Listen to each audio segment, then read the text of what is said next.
Olá, querida, eu sou o pastor Jean Oliveira e nós vamos começar mais uma aula do nosso curso gratuito de teologia. Que a paz do Senhor Jesus esteja contigo. E hoje nós vamos estudar o nível Master, a disciplina é Angelologia, e hoje nós vamos estudar a aula de número 19, a Introdução. Mas deixa eu já te explicar o que é angelologia. A palavra angelologia vem da formação de duas palavras, né? O sufixo logia do grego quer dizer estudo, e a palavra ângelo do grego quer dizer anjo. Então, angelologia é o estudo dos anjos.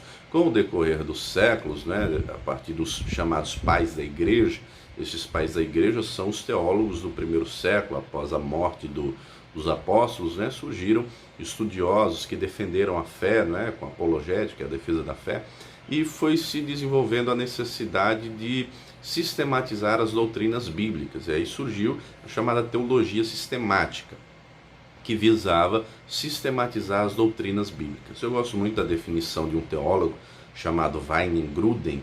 Ele tem um livro, né, de teologia sistemática, tem vários outros, tem do Norman Geisel, tem do Louis Berkhof, enfim, tem vários outros.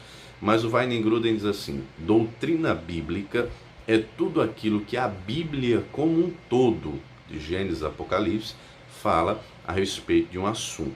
Então, muito bem, surgiram as diversas doutrinas bíblicas. Angelologia, a doutrina dos anjos; cristologia, a doutrina de Cristo; a martiologia, a doutrina do pecado; pneumatologia, a doutrina do Espírito Santo; eclesiologia, a doutrina da igreja, e assim por diante. Então, muito bem, vamos aqui na aula de hoje. O versículo inicial está aqui na carta aos Hebreus, capítulo 1, versículos 13 e 14, que diz o seguinte, deixa eu ler aqui. E a qual dos anjos disse jamais: assenta-te à minha destra, até que eu ponha os teus inimigos por escabelo de teus pés? Verso 14. Não são porventura todos eles, os anjos, espíritos ministradores, enviados para servir a favor daqueles que hão de herdar a salvação? Olha só, o escritor aqui então deixa claro que os anjos são espíritos ministradores enviados a favor daqueles que vão herdar a salvação, não é? Dos santos, né? O Novo Testamento chama os salvos de santos. Mas muito bem, a palavra anjo do hebraico é malak, do grego é ângelo.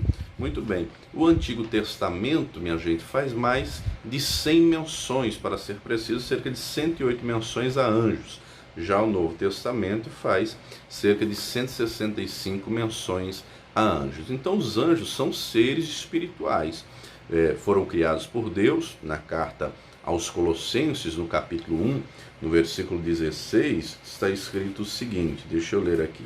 Carta de Paulo aos Colossenses, capítulo 1, versículo 16, assim: porque nele, no Senhor, em Deus, foram criadas todas as coisas que há nos céus e na terra, visíveis e invisíveis, sejam tronos, sejam dominações, sejam principados, sejam potestades, tudo foi criado por ele e para ele. Então, Deus criou todas as coisas. Pelo contexto bíblico, os anjos foram criados antes dos seres humanos, ou seja, antes de Adão e de Eva, né? E pelo contexto bíblico, leva-se ao entendimento de que os anjos tinham livre-arbítrio, liberdade de escolha. Haja vista, né, que houve um anjo, está lá em Ezequiel 28, Isaías 14, que a Escritura diz que era um querubim ungido, querubim protetor, mais conhecido comumente como Lúcifer. Lúcifer significa a palavra Lúcifer, anjo de luz.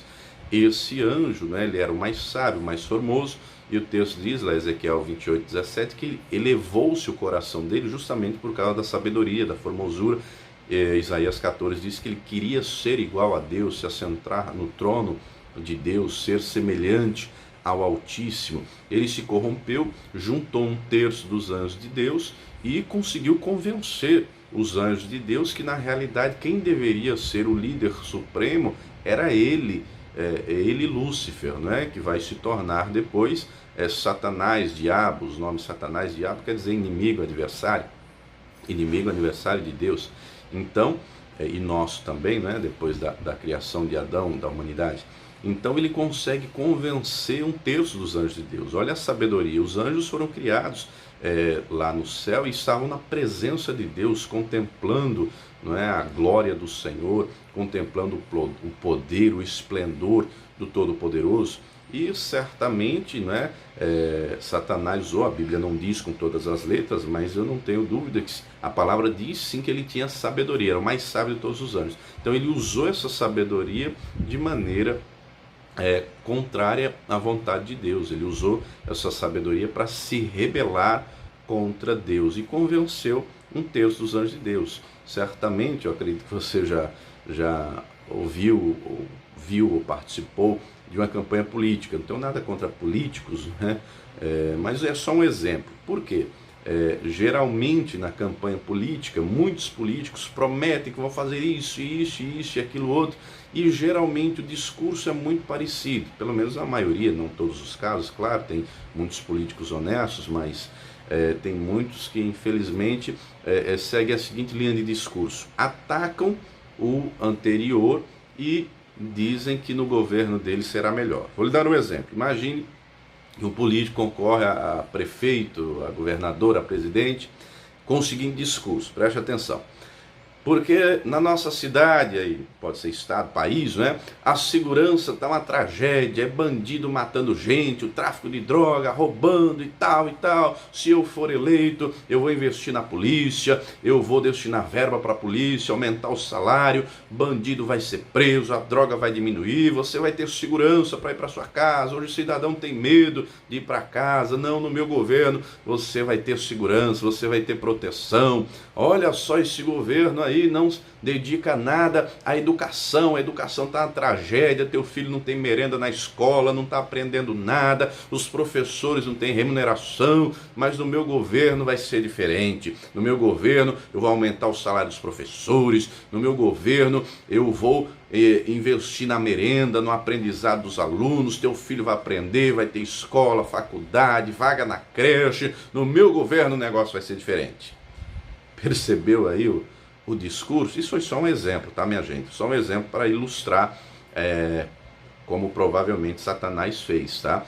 A Bíblia não diz que foi dessa maneira, mas se ele era o mais sábio, enfim, leva a esse entendimento. E conseguiu convencer e um terço dos anjos de Deus seguiram a Satanás. Na escritura lá em Apocalipse, capítulo 5, o texto vai dizer que são milhares e milhares de anjos, né? Dependendo da sua tradução, vai estar escrito lá miríades, Apocalipse 5:11. Miríades de miríades. Milhares e milhares são milhões, então são muitos anjos, diversos anjos. Então os anjos são seres espirituais, eles são superiores ao ser humano em termos de sabedoria, de poder, enfim, mas são inferiores a Deus. Eles têm algum poder, mas não têm todo o poder. Tem algum, não tem todo, né? A Escritura vai falar a respeito de hierarquias diferentes de anjos. Por exemplo, a Escritura fala de querubins, de serafins, vai falar de arcanjo, a Escritura vai falar também de principados, potestades. São hierarquias diferentes de anjos, são funções diferentes, né? Deus, ele é extremamente organizado. É só olharmos para a criação, não é? Gênesis 1 e 2 descreve o processo da criação, como Deus é organizado. Ele vai criando tudo de maneira perfeita. Se ele criou assim a terra, é óbvio que no céu ele já havia criado assim, tudo organizado, tudo perfeito, enfim. Mas voltando aqui então os anjos são seres espirituais e a Escritura descreve que algumas vezes eles assumiram até a forma corpórea. Por exemplo, forma de homem, né? Lá em Gênesis 18, do versículo 1 em diante, o texto vai narrar que 3 anjos foram visitar Abraão. Olha só, e aí no desenrolar do capítulo 18, Deus vai avisar Abraão que ele vai destruir Sodoma e Gomorra por causa do pecado deles. Abraão intercede, não é? Senhor, se lá houver 50 justos, o Senhor vai destruir o justo com o ímpio. E o Senhor diz, né? Tem até uma pregação maravilhosa aqui do meu pai na fé, pastor João Palharinho, eu só não lembro o nome agora, que são tantas, mas tem uma pregação que, citando esse texto de Gênesis 18, ele diz que na realidade a Trindade foi visitar Abraão. Não é porque Abraão se refere aos anjos chamando de Senhor, então ele reconhece ali que é Deus. E os anjos se colocam realmente na posição do Senhor. Haverá uma aula um pouco mais à frente nessa matéria que nós vamos tratar especificamente do anjo do Senhor. Vai ter uma aula que vai ser só sobre isso. O anjo do Senhor no Antigo Testamento é um tipo, né, um tipo bíblico de Jesus, é uma figura. Então, muito bem, Abraão intercede. Se houver 50, o Senhor vai destruir?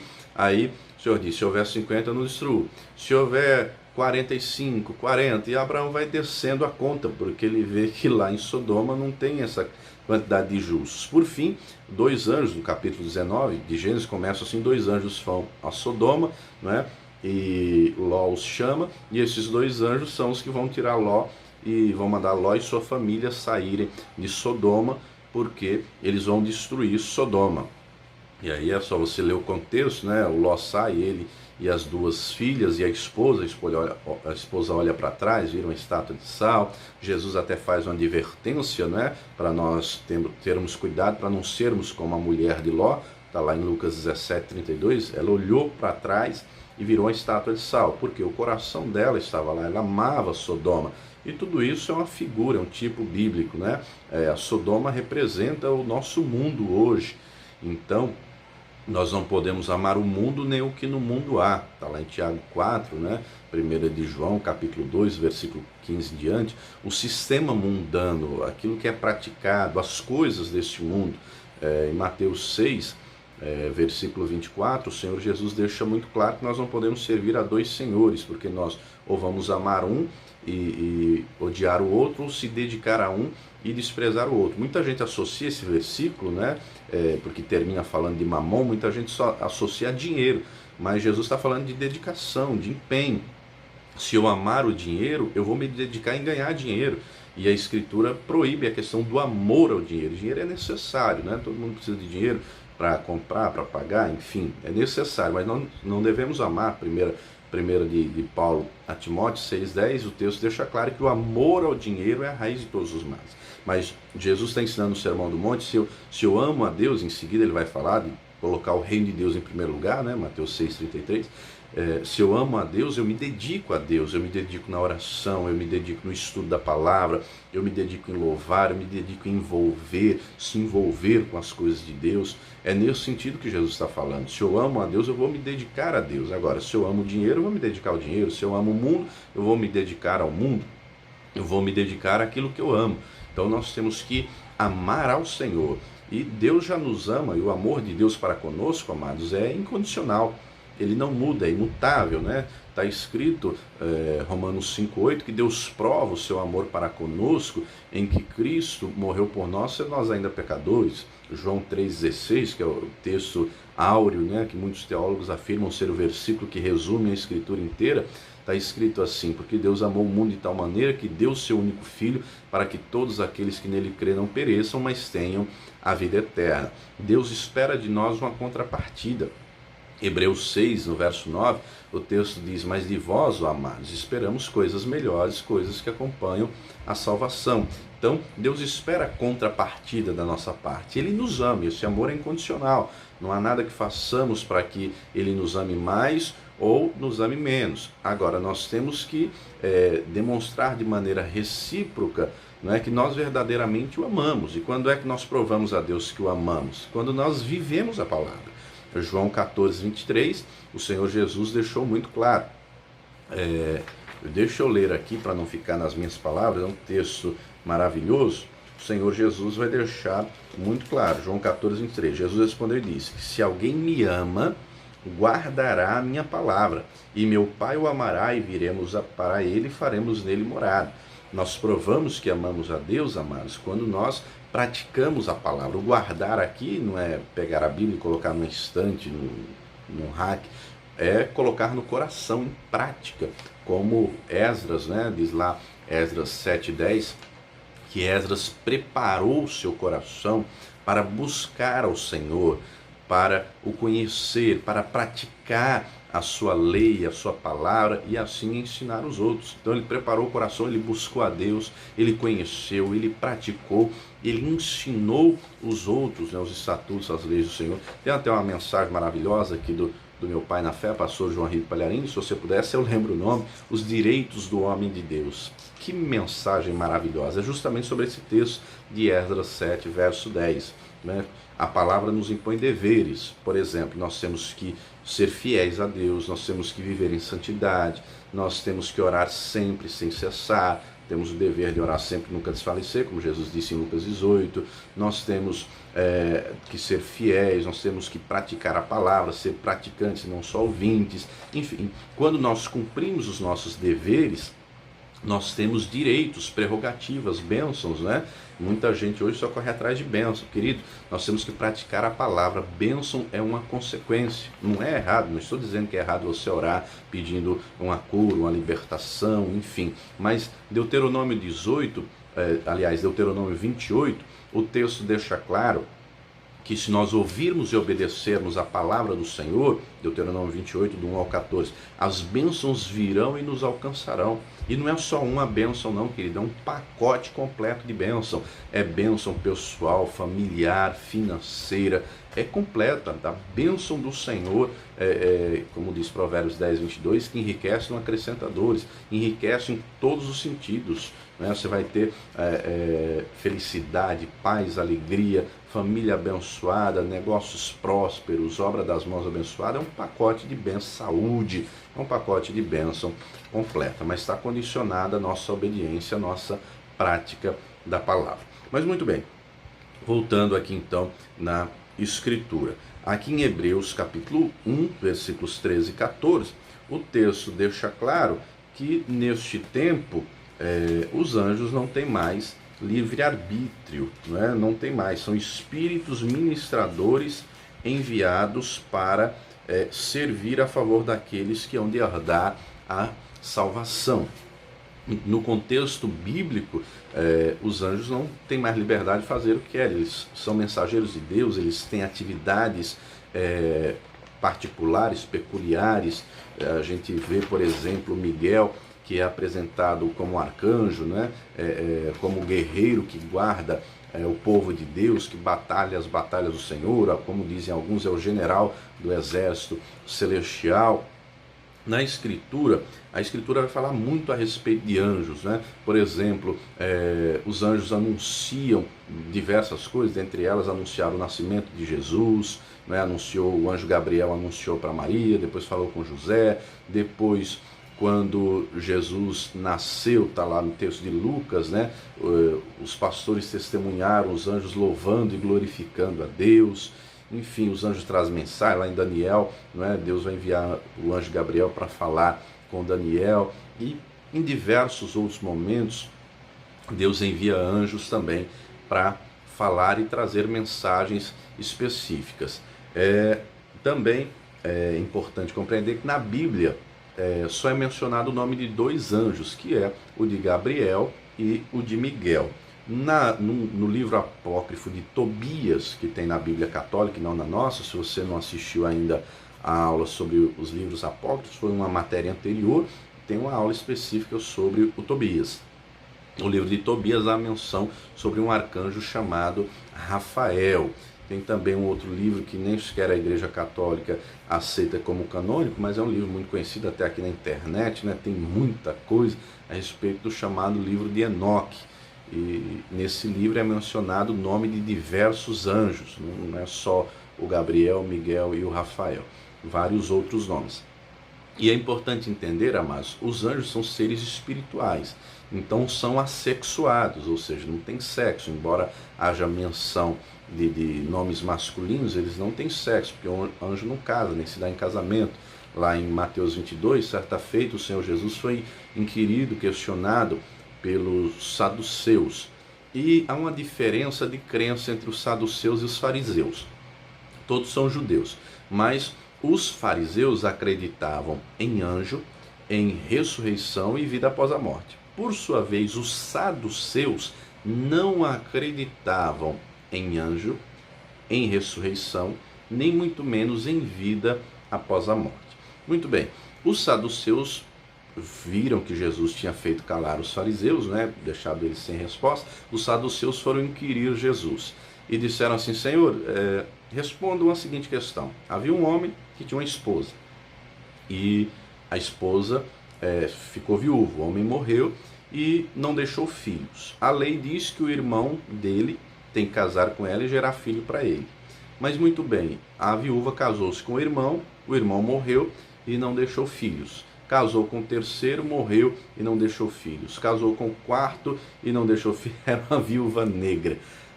O texto diz que ela matou 7 irmãos, enterrou, melhor dizendo, né? Matou não, enterrou os 7 irmãos e não deixou filhos. Aí a pergunta dos saduceus é: na ressurreição, ela vai ser esposa de qual? Visto que os 7 a possuíram. E aí Jesus responde de maneira clara, e deixa eu até ler aqui para você, lá em Mateus 22, a sábia resposta do Senhor Jesus. Ele vai dizer o seguinte, Mateus, capítulo de número 22, o Senhor Jesus responde o seguinte, eu vou ler a partir do versículo 29, que já é a resposta, né? Jesus, porém, Mateus 22, 29, Jesus, porém, respondendo, disse-lhes: errais, não conhecendo as Escrituras, nem o poder de Deus, porque na ressurreição nem casam, nem são dados em casamento, mas serão como os anjos do céu. E acerca da ressurreição dos mortos, não tendes lido o que Deus vos declarou, dizendo: eu sou o Deus de Abraão, o Deus de Isaque, o Deus de Jacó? Ora, não é Deus dos mortos, ora, Deus não é Deus dos mortos, mas dos vivos. Olha só, e as multidões ouvindo isso ficaram maravilhadas da sua doutrina. Então, Jesus fez os saduceus ficarem calados.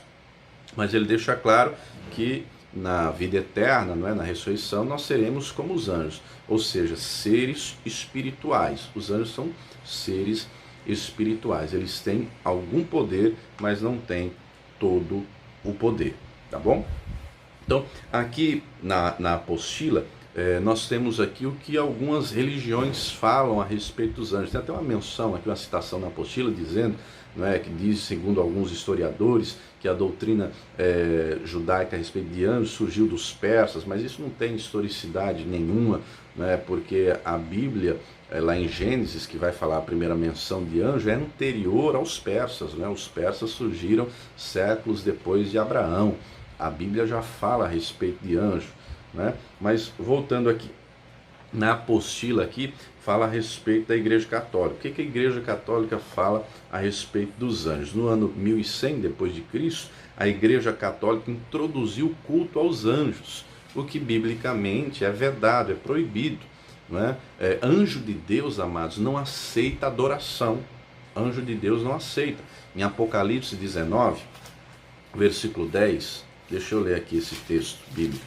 Apocalipse 19, né, o texto vai falar das bodas do Cordeiro e tal. No verso 10, o texto diz assim: e eu lancei, João, né, o apóstolo João, e eu lancei-me a seus pés para o adorar, mas ele disse-me: olha, não faças tal, sou teu conservo e de teus irmãos que têm o testemunho de Jesus, adora a Deus. Anjo de Deus não aceita adoração.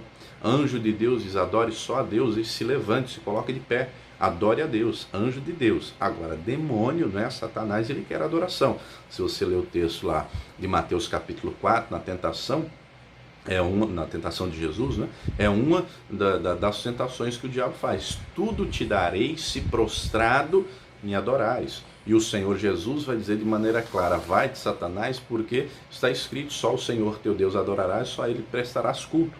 O Senhor Jesus está citando Deuteronômio capítulo 6. Então, o culto aos anjos é vedado. Eu não sei se você nasceu no catolicismo, aprendeu isso, mas eu nasci no catolicismo e desde pequeno era ensinado: olha, tem que acender uma velinha para o anjo, fazer um pedido para o anjo, né?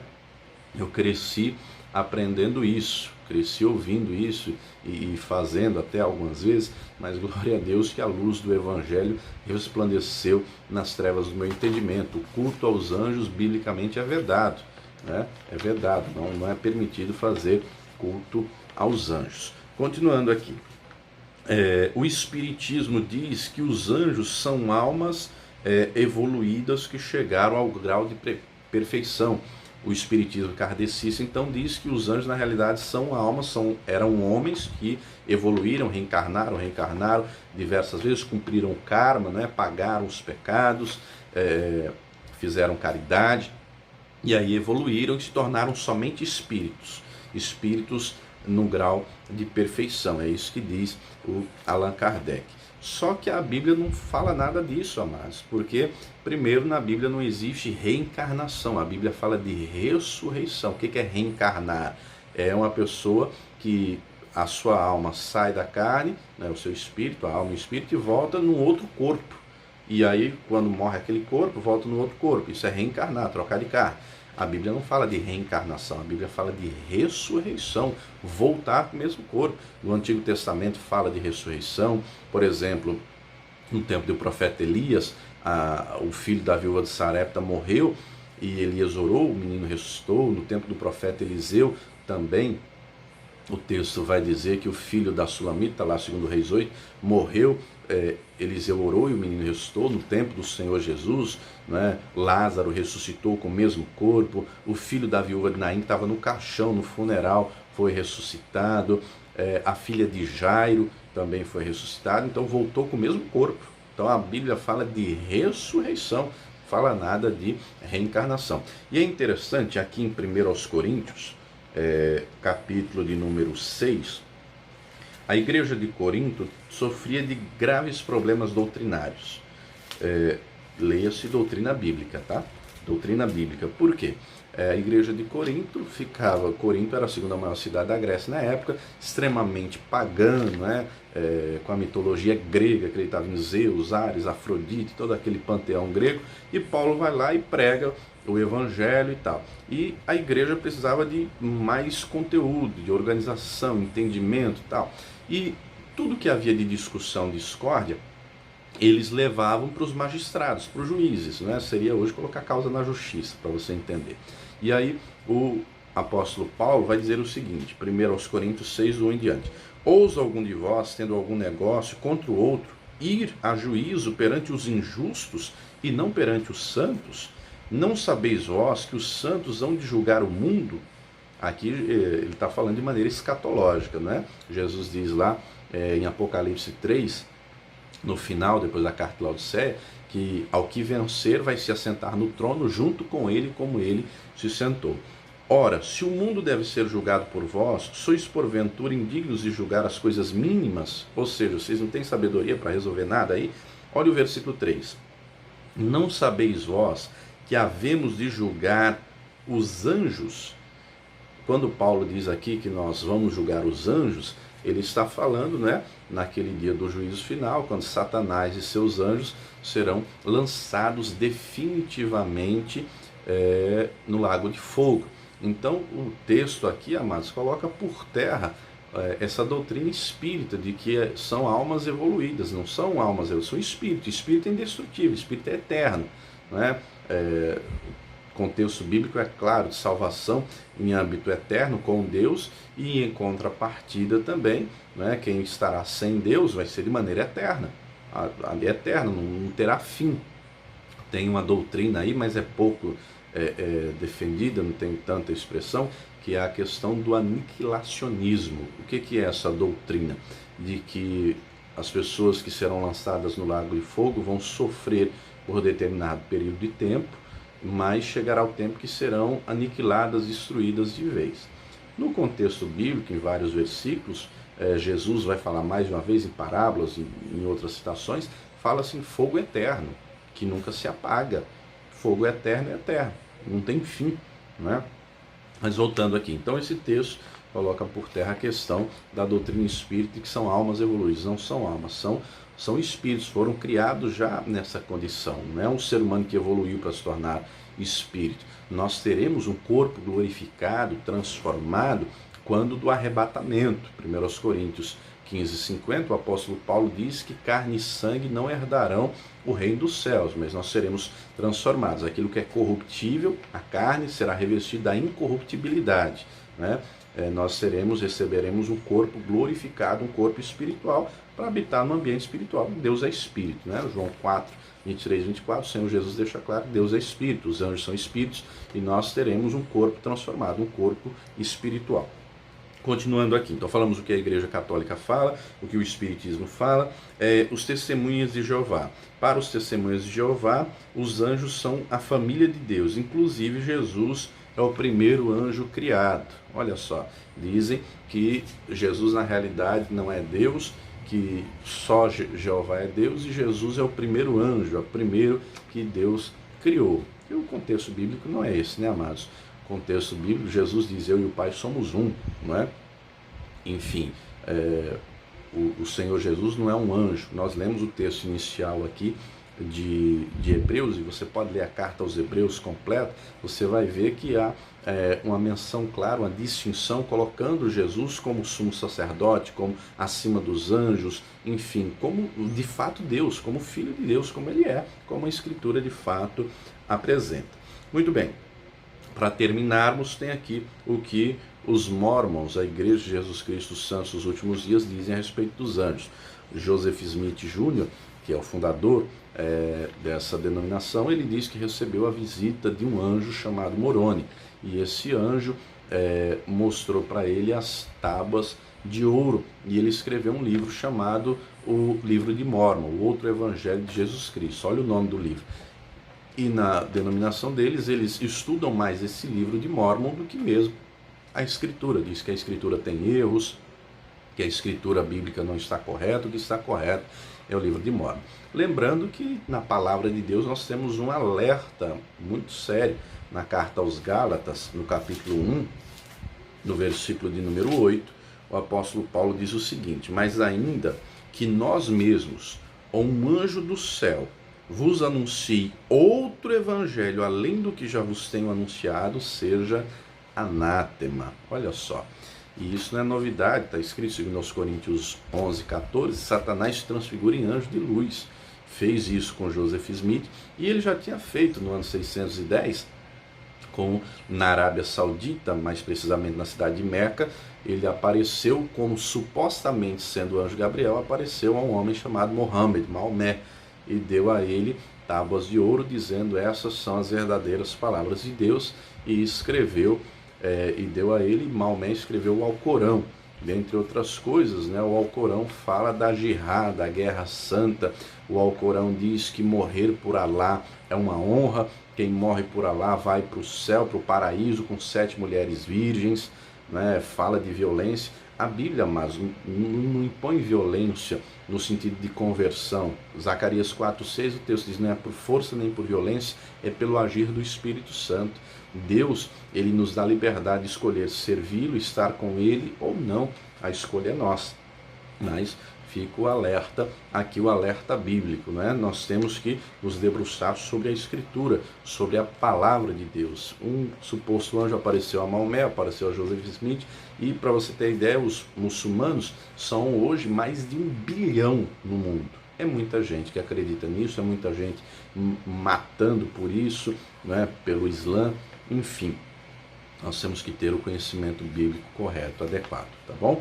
Eu vou ficando por aqui, espero que essa aula tenha contribuído para o teu aprendizado, para o teu crescimento bíblico, tá bom? Que Deus te abençoe. E mais uma vez eu te peço, clique aqui no botãozinho vermelho de se inscrever, para você se inscrever aqui no canal, clique no sininho para ativar as notificações e você receber as próximas aulas quando eu postar, e deixa aí também o teu joinha, o teu like para nos ajudar aqui no canal, tá bom? E eu te peço, assista agora esse recadinho importante, torne-se um pregador do telhado, nos ajude nessa obra, tá bom? Deus te abençoe e viva o Senhor Jesus. Você também é nosso convidado a se tornar um pregador do telhado. Os pregadores do telhado são aqueles que contribuem com essa obra, para que esse curso de teologia, esse curso gratuito de teologia aconteça. Você também é nosso convidado a se tornar um pregador do telhado. São aqueles que fazem doações, não é? Você pode doar depositando a tua oferta no Banco Bradesco, agência 1074, conta 35333, dígito 7. Vou repetir, agência 1074, conta 35333, dígito 7, isso no Banco Bradesco. Você também pode contribuir através do Banco Itaú. No Banco Itaú, agência 0355, a conta é 07777, dígito 7. Vou repetir. Banco Itaú, agência 0355, conta corrente 07777, dígito 7. Se você precisar, o CNPJ da Paz e Vida é, anote aí, 52844-412, 1000 ao contrário, 01. Vou repetir, o CNPJ da Comunidade Cristã Paz e Vida, 52844-412, 1000 ao contrário, 01. A Escola Superior de Teologia João Henrique Palharim é mantida pela Comunidade Cristã Paz e Vida. Então, torne-se um pregador do telhado. Hoje é muito fácil, né? Você tem aí um celular, um notebook, um tablet, está aí na tua mão, você pode fazer a doação, pode contribuir, e eu tenho plena certeza que o Senhor nosso Deus vai te recompensar abundantemente. Amém?